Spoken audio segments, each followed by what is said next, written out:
I remembered exactly what he said, but he looked me in the eye and said, "That never happened." I laughed at first. Then it kept happening. Small things. Little details. Until I started doubting myself more than him. And the worst part? He never raised his voice. Because the truth was, I was losing myself without even realizing it. I really thought I found something healthy. Mark wasn't loud, wasn't dramatic, and always seemed in control. After everything I'd been through, that felt like safety. He'd say, "I just want peace," and I believed him. He told me about his ex early on. Said she was unstable. Said she made problems out of nothing. And I believed that too. At first, we didn't fight. If something bothered me, he'd make it feel smaller. "You're overthinking it. It's not a big deal. Why focus on that?" And I didn't want to be the kind of person who created problems. So I adjusted. I started thinking before I spoke. Letting things go faster. Saying less. Because every time I didn't, it somehow turned into me being the problem. The first moment that stuck with me was small. We were talking about getting out of the city for the weekend. I clearly remembered him saying it would be nice. A few days later, I brought it up. "Do you still want to go?" I asked. He looked at me. "Go where?" "The trip," I said. "You mentioned it." He shook his head. "I never said that."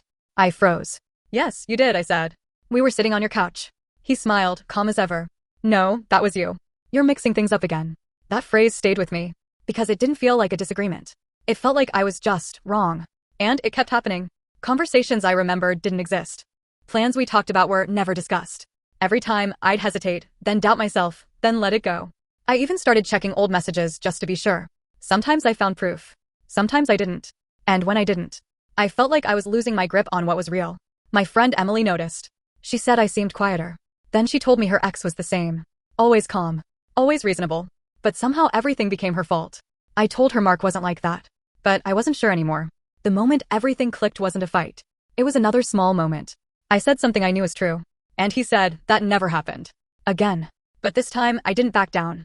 I just looked at him and realized something. It wasn't that he never made mistakes. It was that he never admitted to them. Not once. Every disagreement became me being wrong. Every feeling became me overreacting. And slowly, I stopped trusting myself. That's when I thought about his ex. The one he called unstable. And for the first time, I wondered what she actually went through. Because I was starting to feel exactly like how he described her. Not because I was crazy, but because I was constantly being told I was wrong. That night, I sat alone and asked myself one question. When was the last time I trusted my own memory? I couldn't answer it. So I left. No big fight. No explanation. I just walked away. He said, "Where is this coming from? We've been fine." And that's when it hit me. We were only fine because I kept shrinking. It's been a few months now. I still second-guess things sometimes. But it's getting better. I feel clearer. More like myself again. And I can't stop thinking about one thing. Was she really unstable? Or did she just see it before I did?